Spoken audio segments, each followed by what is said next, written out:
Hey, this is Anthony Cesari with SuccessForYourSongs.com, and if you're a performing songwriter and you're not sure whether booking your own gigs or getting someone else to do that for you will be more beneficial for you and ultimately make you more money, that's what we're going to talk about in this video, so you can make sure you're on the right path for your live performances.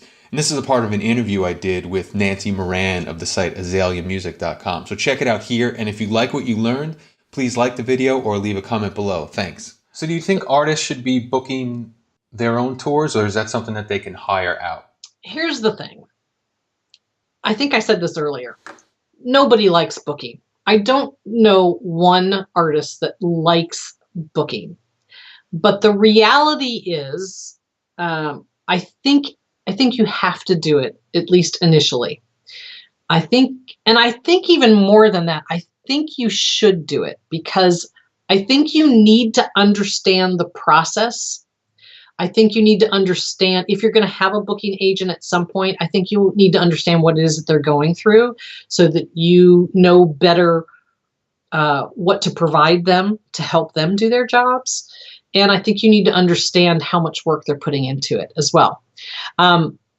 Most people that I know think they need a booking agent. That's like the first thing they think that they need, right?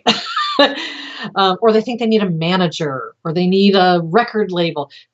And I've come to conclude that the reason they think they need these things, besides the fact that they don't want to do it, is they think that's going to make their career for them. They think, oh, if I just had a booking agent, I would have a ton of gigs and I can just go play, which is what I'm good at, right?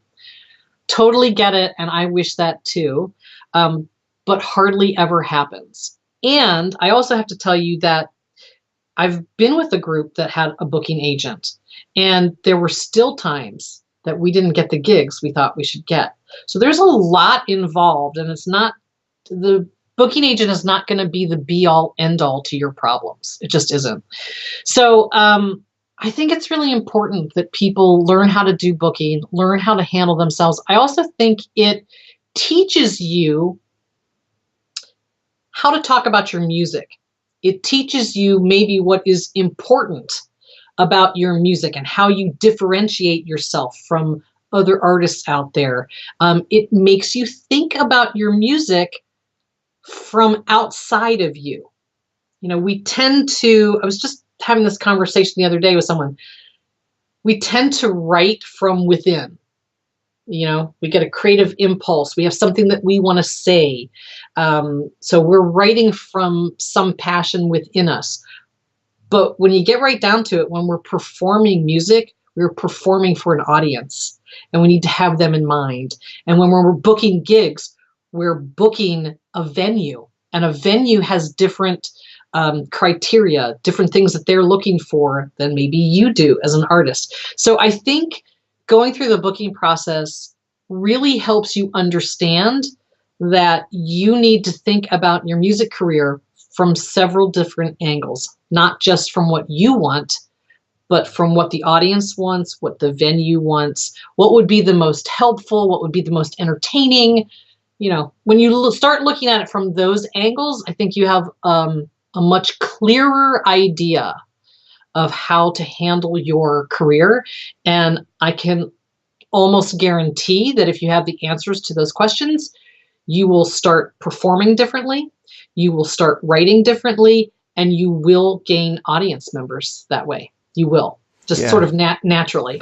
And it sounds like some of the stuff, like the creative gigs that you were talking about, will come out of, you know, you doing this yourself, as opposed to putting it in the hands of someone else and just expecting them to come up. I mean, maybe they have some ideas that they've used with other artists, but, you know, as far as like coming up with new ideas, I don't know if they'll be doing that for you specifically.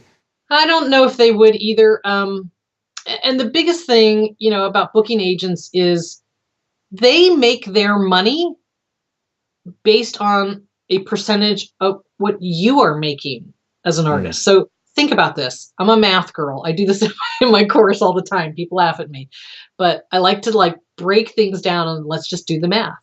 If you're making, let's make it super easy. If you're making $100 a gig, they're probably making $20 because they're probably making 20%, maybe sometimes more. If you make less, they sometimes have to take 25%. So let's say they're making 25%. Well, you're making $100. They're making $25 for making all of those phone calls, for sending emails and packages and whatever else that they had to do. It takes a lot of work for them to make $25. If you're only doing, I don't know, let's say you're kind of doing a lot. You're doing 10 gigs a month for beginning artists. That's a lot. At $100 a pop, you're making $1,000. They're making $250. And what I try to get people to realize is, would you work that hard for just $250 a month? Probably not.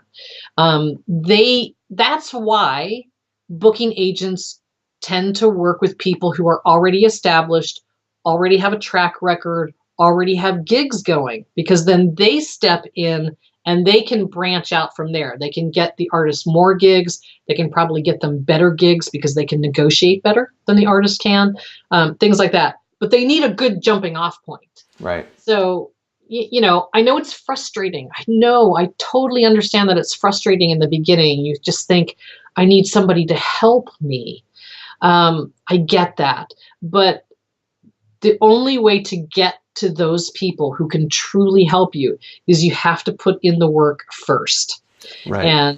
And so you've got to do these things by yourself. And it sounds like that's a good deal for them and for you, because it's like you said before. Even if you want to be touring, and then you're learning a lot from doing all this stuff yourself. So maybe it's just something that you do yourself in the beginning to understand the process, and then you hand it off. And now you got that knowledge, and then they're getting, they're able to continue what you're doing, and they understand what you want because you understand what you need.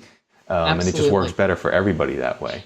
It totally does. I can promise you that if you have a lucrative touring career going that you've done yourself, if you're really on the road, you will get someone's attention. You totally will. They will be looking at you. They'll be seeing your name everywhere on all the places that they're booking their other artists, and they'll want to know who this person is. And so when you contact a booking agent in those circumstances, you have way more leverage to talk to them about it, and they're going to be way more interested in talking with you. And this kind of goes for everything in your career. It's the same thing with attracting a publisher or attracting a record label or a manager. You've got to have something going already to get their attention, because what they're good at doing is taking someone, let's say, who worked this market, this local market here, or regional market, and they're successful there. Well, then that booking agent or record label or manager can go, oh, I see, they are really successful here. I can now take this and expand it across the US or globally or wherever. They can duplicate that effort. And that's what you get from them. You get the scaling, basically. Right. Yeah. Where can people find out more about you, that kind of thing, before we sign off? So Azalea Music is my main website. It's AZALEA, like the flower, music.com. But if anybody is interested in the booking course, you can get to that directly by going to ultimatebookingandtouring.com. It's all spelled out, even the word and. And I'll put links to that stuff below so people can get to it easily. All right, so I hope you found that booking information useful. If you're looking for more information on the performing aspect of your music, I have a free cheat sheet that'll help you improve not only your live performances, but your recordings as well. And you can download that by tapping on the screen here. And if you haven't yet subscribed to our YouTube channel to stay updated on our latest songwriting videos, you can tap our logo on the screen for that. And I'll also have links for that stuff below this video. Thanks again for watching. Talk to you soon.